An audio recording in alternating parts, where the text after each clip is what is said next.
Imagine a tree trying to grow tall and strong without having a real appreciation for how deep its roots go.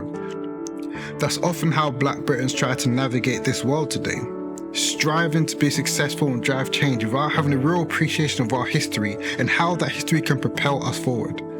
If you're a Black Briton, knowing your history isn't just a nice to have, it's a necessity. It's a tool that you can use to navigate and dismantle the barriers that you face today. Today on the podcast, we're honoured to have Arike Oke. Arike Oke is the former Managing Director of the Black Cultural Archives in Brixton. She's the current Executive Director of the British Film Institute in charge of knowledge and heritage collections, and she's an author, having written an anti-racism book for children. Arike has been at the forefront of preserving and celebrating Black British history for the past 15 years. In this episode today, we uncover the stories of some Black British historical figures. We look at the change that they were able to make in their day and lessons that change makers today can take and apply right now. And also, make sure you stay tuned to the end for some valuable insights on how you, as a change maker, can craft powerful stories to help drive your cause forward. This is 1000 Voices, the go-to source if you're a Black Briton wanting to drive change but stuck at the how. We unpack the tools that Black British change makers have used to drive change in ways in which you can too. I'm your host, Tevin Kitto, and I'm on a personal mission to eradicate all inequality and create a fairer world for us all. So without further ado, this is 1000 Voices, and here we have Arike Oke. Before I spoke to you, before I reached out to you, it might sound ignorant. I don't think I'd even heard of the job title archivist. Is that how you pronounce it? Archivist is the job title. I don't think I'd heard the job title before until I spoke to you. What is an archivist? What do you do, and why did you get into that? Yeah, no, lots of people, if I say, oh, my job, I'm an archivist, they go, oh, you're activist? What are you? Like, they don't understand. Oh, you're an artist? Like, architect? What are you saying? Like, they don't understand the word. So we have different forms of heritage. So you can have like intangible heritage, like oral histories, like the oral tradition. You can have museums where you have objects like urns or tables. Or you have libraries where you have books that have been published, or DVDs that have been published. Or you have archives, and archives are the documented heritage. Sometimes you can think of them almost like the ruins of the past, because it's what's survived. So what about us will survive into the future? That will be the archives of the future. And an archivist is someone who proactively tries to save material for the future. Also someone who tries to make that material accessible and usable. So a little bit like, I used to run Black Cultural Archives, and that was set up specifically with that mission of saving and making sure that there was a record of Black British history and Black British presence going back to Roman times. And to create that record, Len Garrison and the other founders of BCA had to go out and find it. So there's that action first of finding, and then there's that action of collecting. And then you've got all of this collection. How are people going to actually find their way through it? Is it just going to be like static, like white noise? Is it just a deluge of information? Like, how can you give people routes to find their own way through it? So if it's a museum and it's objects, a curator would decide, okay, this is the story I'm going to tell. I'll put an exhibition together. But where it's an archive, one of the powerful things about an archive is that you find your own way through it. So the archivist's gone out, they've found material, they've collected it together, and then they almost create like maps, if you like, for how you can find your own way through it. So they catalogue what they've got, what they've found, and they give the catalogue out on a website or what have you, and they find ways of metadata or whatever in that catalogue that helps people find their own journeys through it. So that's kind of what an archivist does. I mean, there's probably more to it, but that's the sort of principles. It makes perfect sense. When you talk about proactively going out to find these pieces of history, What does that look like? It can look like all sorts of things. So in my job, in my career, I started out as a trainee archivist in Birmingham on the Connecting Histories project, and then I moved to set up the audience development program in Hull. I've been the archivist at Toynbee Hall in London. You know, I've worked at lots and lots of different types of archives. So in my career, it's sometimes looked like literally getting a phone call that some material's going into a skip. Like a business is closing down. We don't want our material anymore. We're just going to skip it all. If you want anything, come and get it. So sometimes it looks like, okay, there's someone who is passing away. They know that they have some material, like some research that they've done that might be of interest. Could you come to the house and literally go through it, take what you want? And sometimes it's much more slow than that. So you're kind of looking through newspapers or auction catalogues, or you're searching online because there's a specific topic that you know has not, like, stuff must be out there about this topic. No one has collected it yet. And so you have to do that preliminary research. So it's really a mixture of, sometimes it's literally going out with like a box. Oh my God, I hope it's not covered in mold kind of thing, to, you know, proactively being like, okay, I can see that's over there. Let me go and negotiate and see whether they feel like they would be comfortable putting it into a publicly accessible collection. So not everyone is comfortable with that. You know, some people will feel, which is fine, some people will feel like they would prefer to have the ownership remain with them. And then you can work with them to figure out ways where there might still be some ways for the public to be able to get to their collection.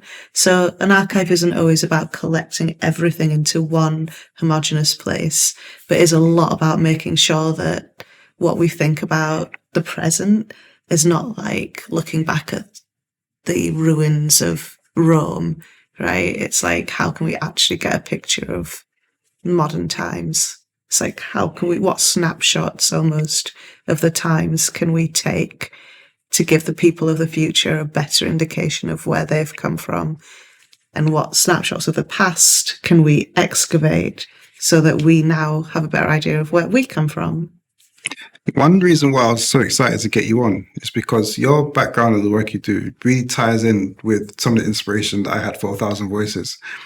I told you the story about my grandfather, and which is a bit of a longer story, but then on another side as well, another bit of inspiration I had was that I felt that Black British history, people just don't know about it. Literally, the average person, myself included, didn't know much about Black British history at all until I went on my own journey of trying to discover stuff. And I went away, and I remember telling my missus and some of my friends that, oh, you know the Montgomery bus boycott? You know, there was one in Bristol.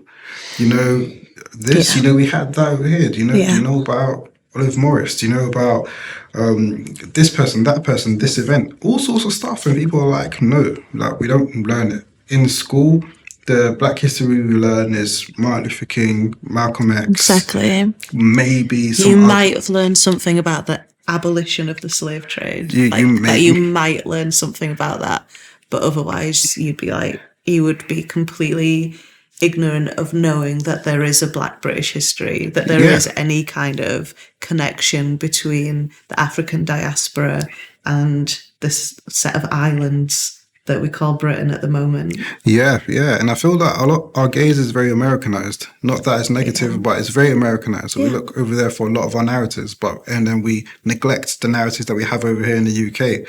And I've gone away and I've learned a bit. I know there's so much more still for me to learn. But just based on your experience and maybe some of the stories that you heard, are there any particular significant stories or historical figures or events that you've learned or come across that really moved you, that you feel that we should know? Yeah, for sure. So, I mean, I have a similar experience to you in that my background, I'm Yoruba, but I'm also from Hull. And so having lived some of my childhood in Nigeria, you don't learn about Black British history in Nigeria.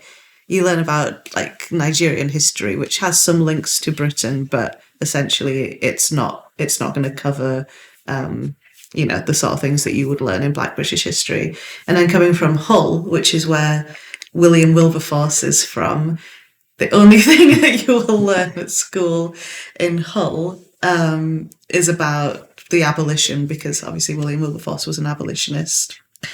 But you do not learn about the Black abolitionists, or at least I didn't. You don't learn about Equiano, for example.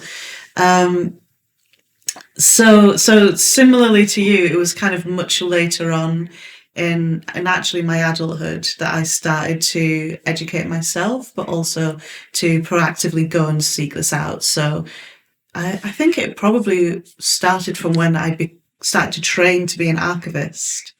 I think that's probably one of my earliest exposures to what really lies beneath, right? What lies beneath the mainstream stories.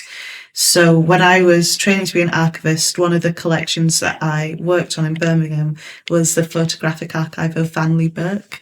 So big top tip for everyone, Vanley's collection. Vanley Burke is one of the big figures, really. He's still alive.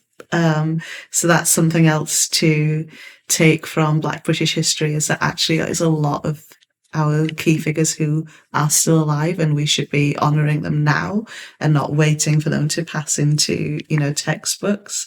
Vanley Burke was one of the forefathers of British documentary photography at all, of any ethnicity, but certainly of Black British documentary photography. So he's a really big deal.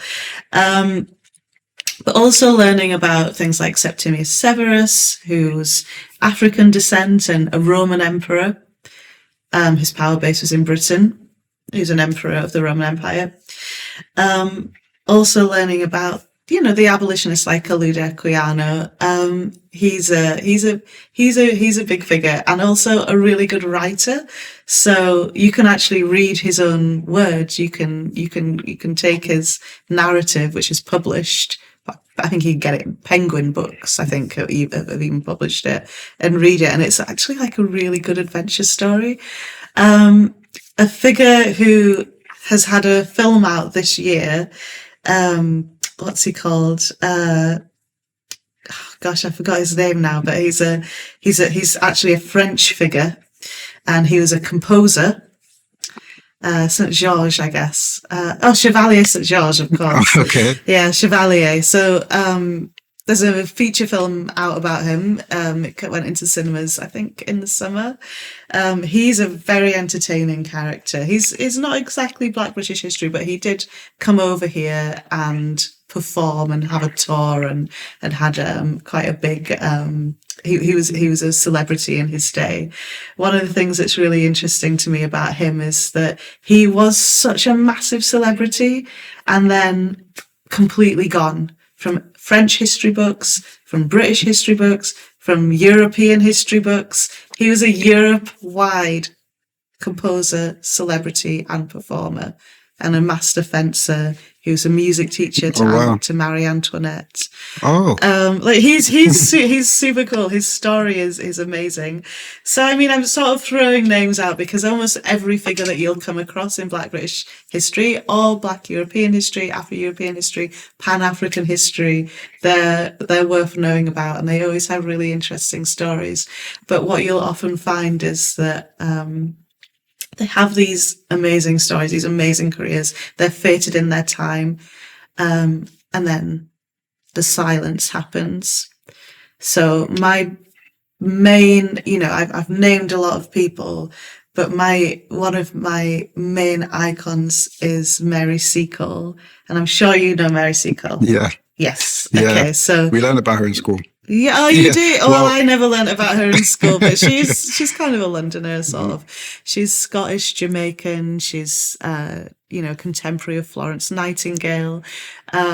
She tended to all soldiers injured, so perhaps a forerunner to, the charity Médecins Sans Frontières, which is a charity that operates all over the world, regardless of taking sides on conflicts. She used traditional medicines that she would have known from growing up in Jamaica. So, there's oh my gosh, going into the history of medicine is a whole other can of worms, because Western medicine, the silences in Western medicine about where a lot of the knowledge actually originated from is astounding. But Mary Seacole, obviously she used some Western medicine, but she also used these traditional remedies, and she was a hero to the soldiers. And when she came back to the UK, became, reasonably sort of destitute, because of course this is like pre-welfare system, pre any kind of veterans aid. There was actually she was still so beloved by the military that they had a full parade or carnival or fete or whatever the right word is down the Thames in her honour. But then there's the silence after she dies. So, I'm glad that you've learned about her in school. I feel like we might be slightly different ages because I didn't learn about her. But I learned about Florence Nightingale. Yeah. And so there's something quite, it is honestly, it's kind of sinister, the silences that happen. What happened to the story of Chevalier, who's this enormous celebrity? What happened to the story of Equiano? We learn about William Wilberforce, but not Equiano. Why do we learn about Florence Nightingale, but not Mary Seacole?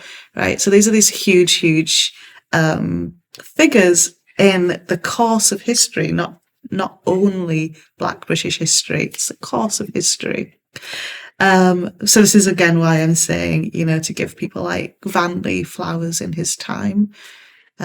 His legacy will continue, but we should obviously honour people while they're still alive as well. Of course, there's a lot of power in stories. And when there was a stage in my life when I was about maybe 17, 18, when I was in college, I was going through a bit of soul searching. I didn't know what I wanted to do in life. So I thought that I wanted to be a doctor. And then I went and done an internship with my auntie's GP. Well, not my auntie's GP. She worked at a GP and got me an internship there. And then after the 2 weeks, I thought, yeah, this isn't for me. So you don't want to be a GP anymore after 2 weeks. Not after that. Not that there's anything wrong with it, but for me, I just didn't feel like that was how I was going to. It wasn't what you were called. Yeah, not for me at all. So I was just like feeling lost, like what am I going to do? I need to decide what I'm going to study at university and all that kind of stuff and blah, blah, blah. And I remember just going through a stage, I'm reading a lot of history and a lot of books in general, just trying to figure out what I want to do. And I did delve a lot into history. I delved into a lot into, not so much British history to be fair, but just Black history in general and a lot of African history. So I was reading about figures like Kwame Nkrumah and other Black historical figures as well, and reading into them. And then there's a lot of power in reading these stories, because you read these stories and maybe you see little snippets of yourself, even if they're not even necessarily Black figures. I remember reading Richard Branson's autobiography and I'm thinking, my goodness, this book is so good. Richard Branson? Yeah, because I felt I saw aspects of his personality in myself.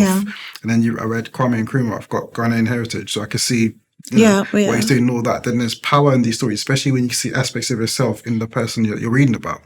And these omissions of some of these figures, like the Mary Seacoles and the Equianos and some of these other people that you mentioned, I know what it meant for me and what it done for me when I read into these different historical figures and how that empowered me to go along the path I ended up going on, and how it made me feel. You feel like you stand up tall. You're like, exactly. You know what I'm saying? That kind of feeling.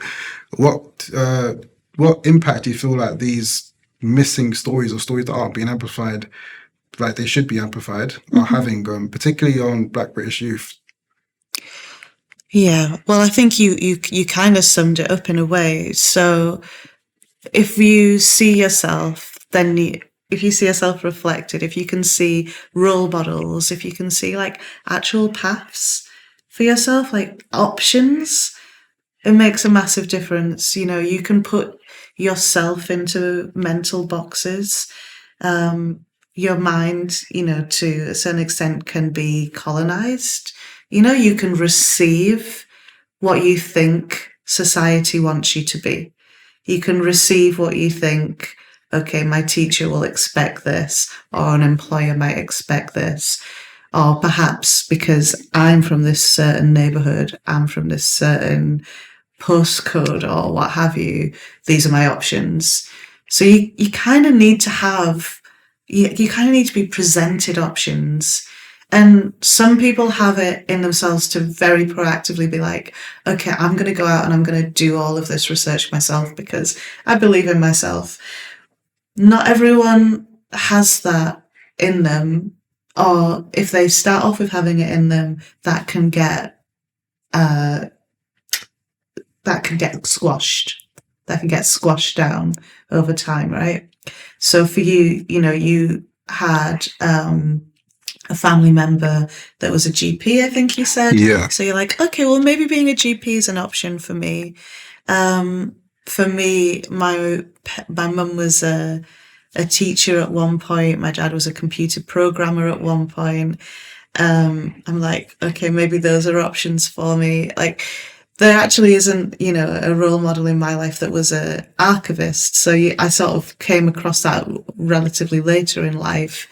Had a different career first. So I suppose to kind of answer your question, we have to be proactive. Like those of us who have the knowledge or have the expertise or have had exposure and have those stories that we can present out, we have to be proactive in presenting them out. We have to be the ones that go to young people or people even who are a bit older and be like, do you know what? These are your options.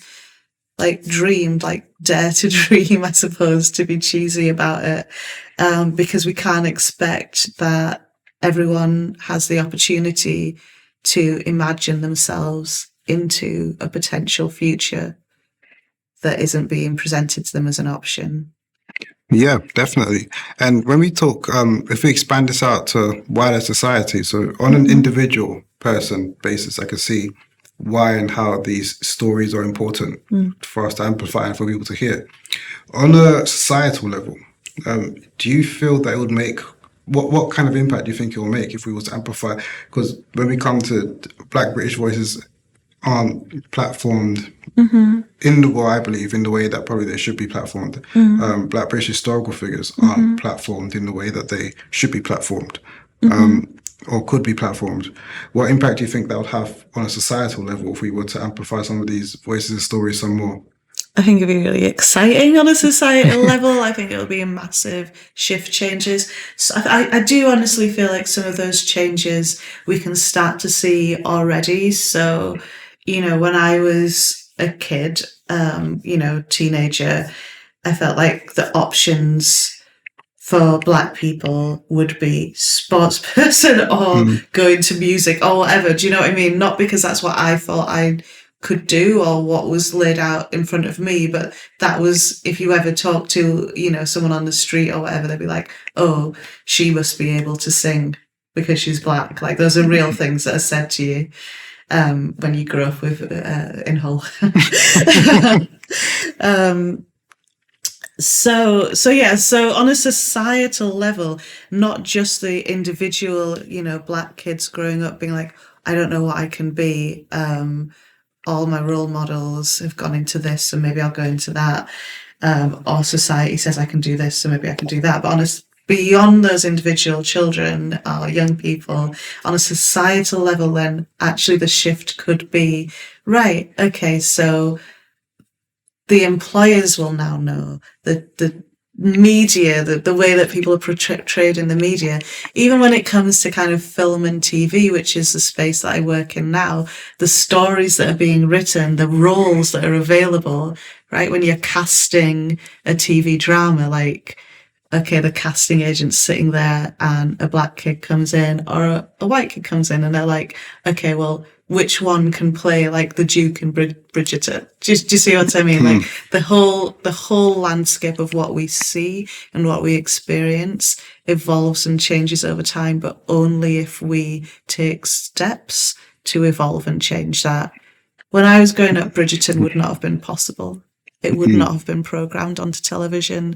The casting would not have looked like that. The storytelling would not have worked like that. So there's been somewhat of a change, but we can go further. And I think it'll just be healthier for everyone the further we can go with this. Why did you make a personal decision to transition from what was your previous career and then into the archivist or into the world of being an archivist? So my first degree is in history. So I went to the University of Birmingham and studied history there. And I had no idea what you could do with a history degree. I left university and I was like, I have no idea what I could do with this. I mean, when I was at university even, I was like, okay, I did outside of my degree, I did a video production course. I was like, I don't know what I'm going to do. I did, all the things that you do at university, like get involved in Multicultural Week and all sort, just trying lots of different things. But coming out of university, I had no idea how I was going to use a history degree. So I did like office jobs, I did call centre jobs. And then I started working as a registrar of births, deaths and marriages. Which had a historical aspect to it. So, when people are researching their family history, they go and they look through like the birth and death, sort of look through the birth and death records.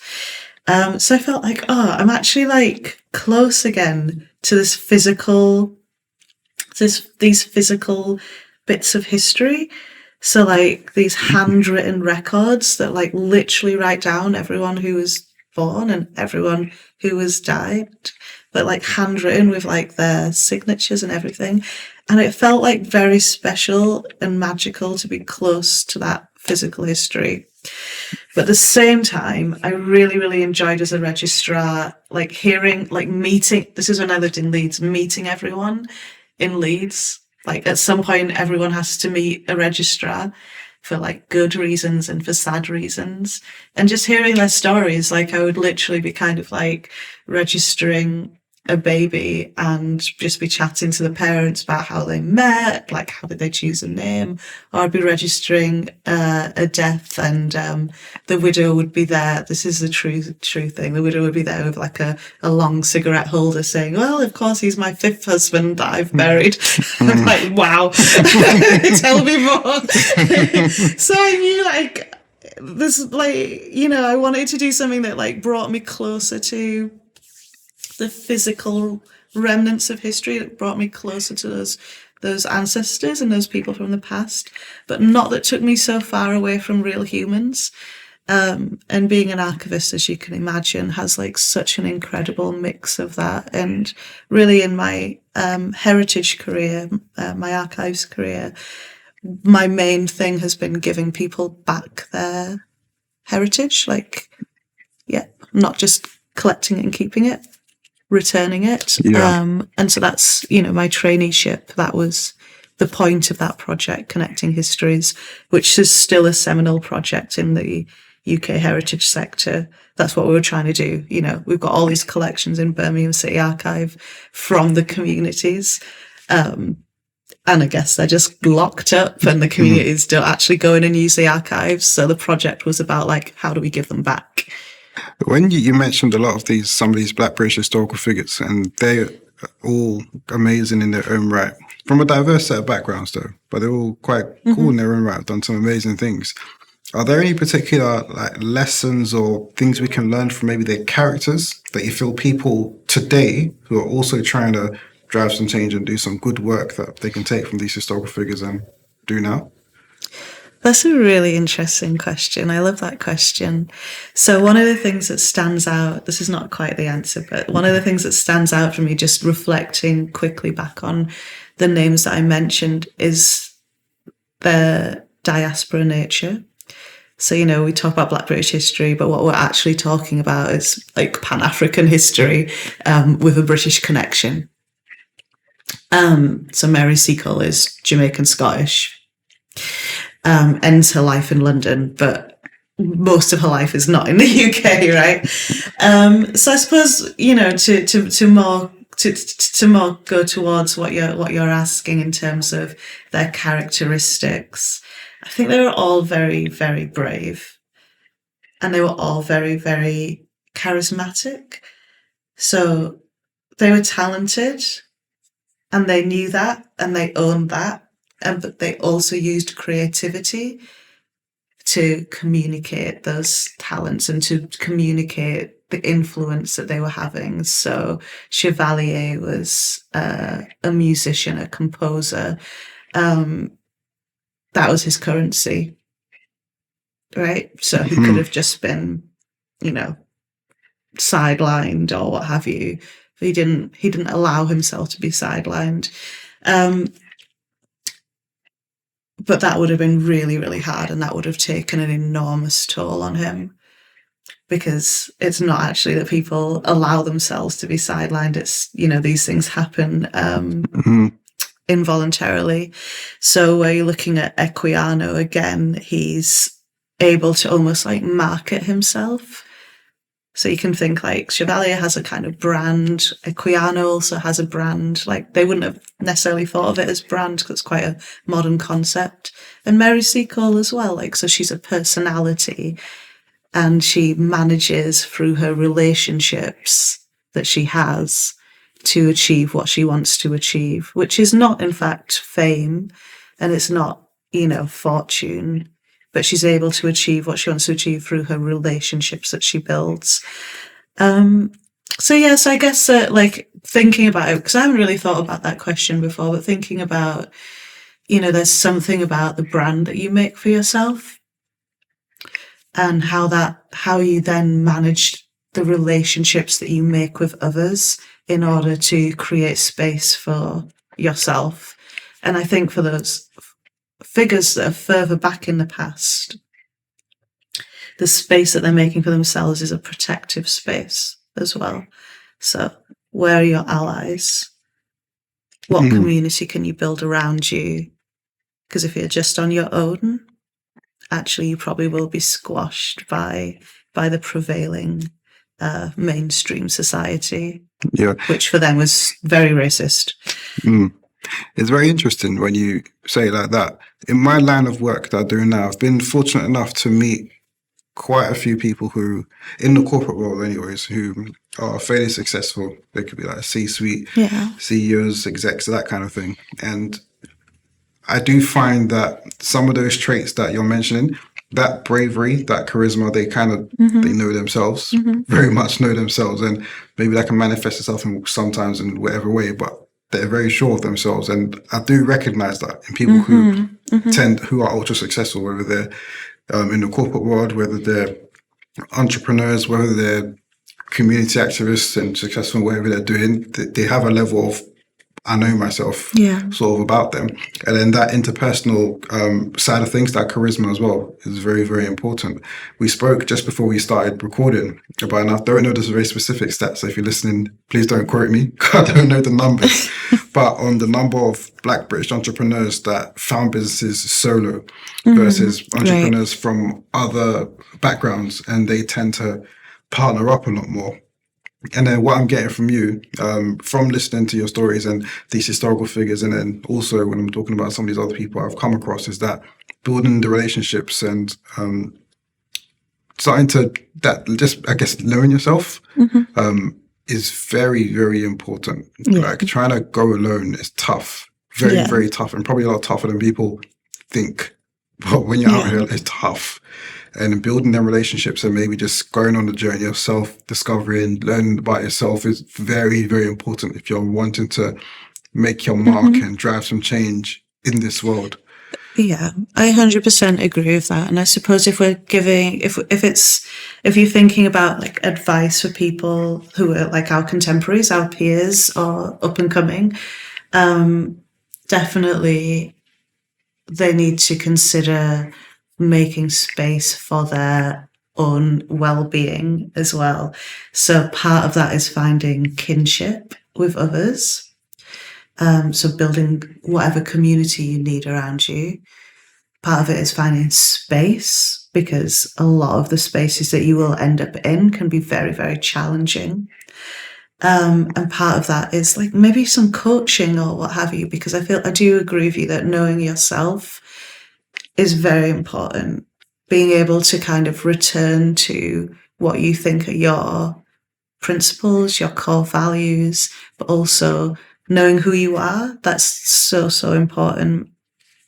So it's hard for us to kind of really assess those very historical figures that I've mentioned in that sense, because we don't really know too much, because they've been more or less erased from the record. We don't know too much about who their close relationships were. But if you look at people more modern, so if you look at someone like Horace Ove, who died this year but was the first Black British feature filmmaker, incredible. You can see much more clearly like how he's got all the same characteristics that we mentioned, but you can see more clearly because he's more close to our time, right? The connections that he made and actually how important community was to him, to kind of give him a grounding space to come back to. So totally agree about entrepreneurs and people being solo founders. But I think what's another story that is less told about these contemporary figures is that they do actually, and I guarantee they will have people around them that help to ground them, and whether it's like a community or whether it's their other half that helps them set everything up. Do you understand? There's always going to be other people around them holding them up. When you talk about the power of community, and then again, this personality side, the name that popped into my head was Olive Morris, who I only learned about probably last year when I started 1,000 Voices, basically when I was doing a bit of my own research. And her story is amazing. And she was so young when she passed away. I think she was 27, around about that age. I never remember dates because I'm an archivist, so, it all is all... Yeah, it's all one. I think 27, but again, please don't quote me if it's slightly off. But I think it was around that. But she was so young and had done so much.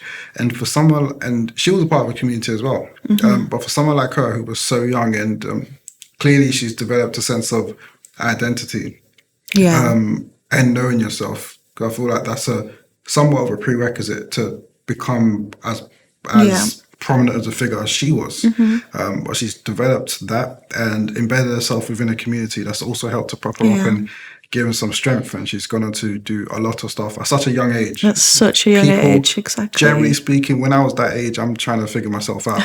Generally speaking, people in their 20s or teenage years, she started in the teenage years, they're not doing that. They're worrying about what they want to study and not thinking about the world like that. Yeah. But is there anything in particular, any insights you feel that maybe from herself or from her or any more contemporary figures or other historical figures that we could take on board today when it comes to developing that sense of self and also on the community side of things, like how people can go about finding a community of like-minded people to embed themselves within? Yeah. So Olive Morris is like such a great example, right, of someone who really knew themselves, but also was kind of fearless in knowing the impact that an individual can make on the world whilst also being embedded right in her community. And so like that kind of community in Brixton, especially like that Pan-African feeling and, the emerging Black Panther activism, British Black Panther activism. I guess those are sort of, those begin to kind of be answers to your questions, right? So she found like an activist community, she was part of it, and they fed into each other, like all those individuals in that community, and they kind of go off in their own directions, found Capital FM or, found newspapers or what have you. Choice FM, not Capital FM. Very different.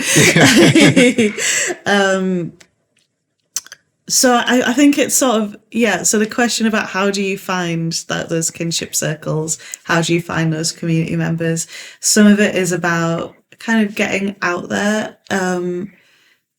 So I mentioned Black and Gay Back in the Day, so that's like an Instagram account, but by following it, you can then like find like-minded people.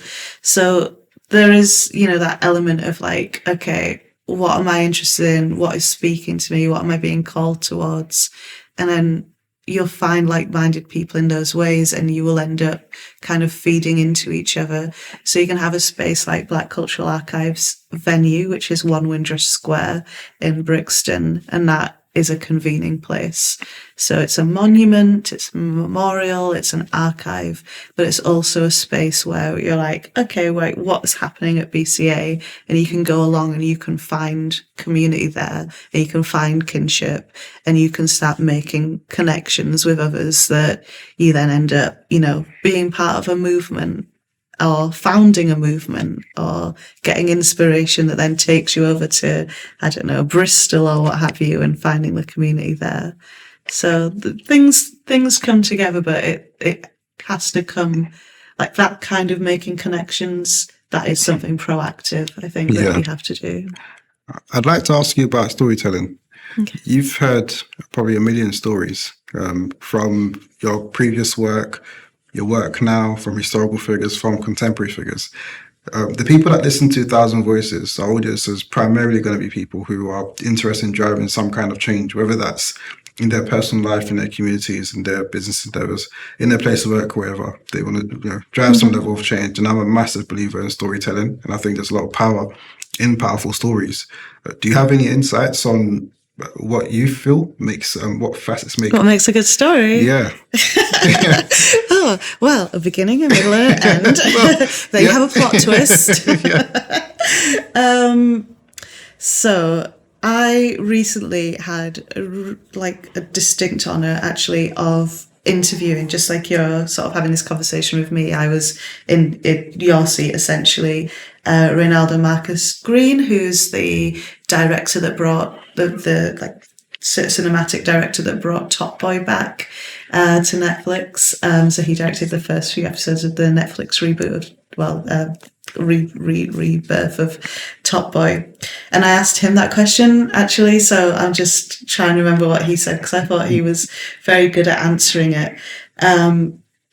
He talked about how sometimes when you can be when you tell a very, very specific story, what you're actually telling is a universal story. So you can tell a story about Duchesne or what have you on the summer house estate in Top Boy, and it's so specific to that area. It's so specific to that time, that time, that year or whatever, and so specific to that context. But actually, it's telling a universal story about anyone who's growing up in a particular family situation, or anyone who's growing up and doesn't know which way to turn, and society's putting pressures on them to go down certain routes. So I thought it was a really interesting insight that the specifics, tell a personal story, tell your own story, and actually in that there's a universality. I love that.